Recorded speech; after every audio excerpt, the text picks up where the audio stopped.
నిర్మల్ జిల్లా తాటిగూడ గ్రామాల్లో ఎక్సైజ్ అధికారులు గుడుంబ స్థావరాలపై దాడులు చేశారు. ఈ దాడుల్లో 20 లీటర్ల నాటుసారా స్వాధీనం చేసుకుని 200 లీటర్ల నల్లబెల్లం పానకాన్ని ధ్వంసం చేశారు. నలుగురిని అరెస్టు చేసి కేసులు నమోదు చేశారు. నాటుసారా తయారీ, విక్రయం, బెల్లం లేదా పట్టిక అమ్మినా కఠిన చర్యలు తప్పవని ఎక్సైజ్ ఇన్స్పెక్టర్ రంగస్వామి హెచ్చరించారు. అనంతపురం జిల్లా వైసీపీ నేతలు దివ్యాంగుల పెన్షన్ల రద్దుకు వ్యతిరేకంగా ధర్నా నిర్వహించారు. గుంతకల్ నియోజకవర్గంలో 1661 దివ్యాంగుల పెన్షన్లను కూటమి ప్రభుత్వం వెరిఫికేషన్ కారణంగా రద్దు చేసింది. దివ్యాంగుల పెన్షన్లు రద్దు చేయడం అన్యాయమని వైసీపీ జిల్లా ఉపాధ్యక్షురాలు వై నైరుతిరెడ్డి అన్నారు. రద్దు చేసిన పెన్షన్లను వెంటనే పునరుద్ధరించాలని డిమాండ్ చేశారు.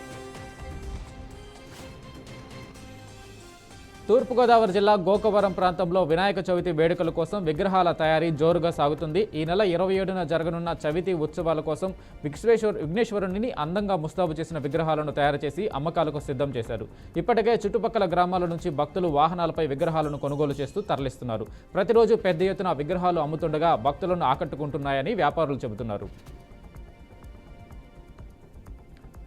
పెద్దపల్లి జిల్లా రామగుండం నియోజకవర్గంలో భవనాల కూల్చివేతలపై బీఆర్ఎస్ రాష్ట్ర నాయకుడు వ్యాళ్ల హరీష్ రెడ్డి తీవ్ర ఆగ్రహం వ్యక్తం చేశారు.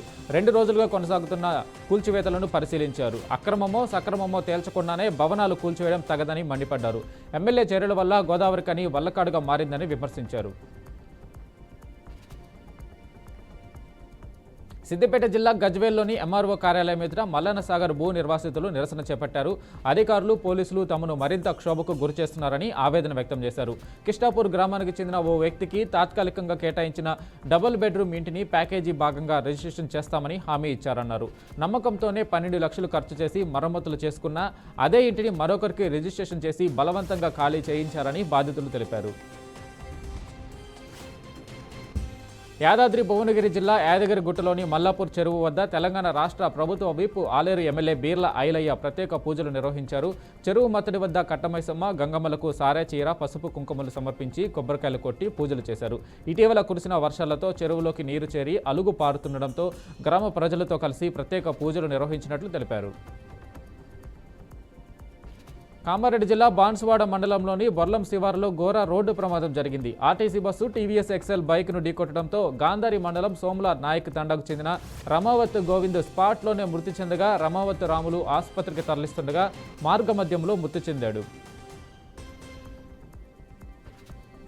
ప్రకాశం జిల్లా మార్కాపురంలో బైక్ దొంగతనాలకు పాల్పడిన యువకుడిని పోలీసులు అరెస్టు చేశారు. చెడు వ్యసనాలకు బానిసై చదువు మానేసిన అజయ్ అనే యువకుడు దోర్నల మండలం చెర్లోపల్లికి చెందిన వాడిగా గుర్తించారు. పట్టణంలో సుమారు 1.75 లక్షల విలువ గల 2 బైకులను దొంగలించిన అతడిని సీసీ కెమెరాల ఆధారంగా పట్టుకున్న పోలీసులు స్వాధీనం చేసుకున్న బైకులను యజమానులకు అందజేసి ముద్దాయిని రిమాండ్కు తరలించినట్లు వెల్లడించారు. ప్రకాశం జిల్లా మార్కాపురంలోని డిఎఫ్ఓ కార్యాలయంలో శ్రీశైలం ఎమ్మెల్యే రాజశేఖర రెడ్డి అటవీ సిబ్బందిపై దాడి చేయడంపై ఎస్టీ కమిషన్ మాజీ సభ్యుడు వి శంకర్ నాయక్ ఫైర్ అయ్యారు.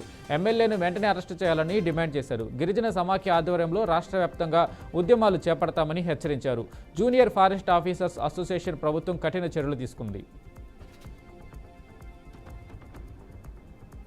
అన్నమయ్య జిల్లా రాజంపేటలో ఉమ్మడి ఆంధ్రప్రదేశ్ మాజీ మంత్రి పసుపులేటి బ్రహ్మయ్య 6వ వర్ధంతి కార్యక్రమాలు జరిగాయి. ఈ కార్యక్రమంలో ఆయన కుమారుడు పసుపులేటి పవన్ కుమార్ పాల్గొన్నారు.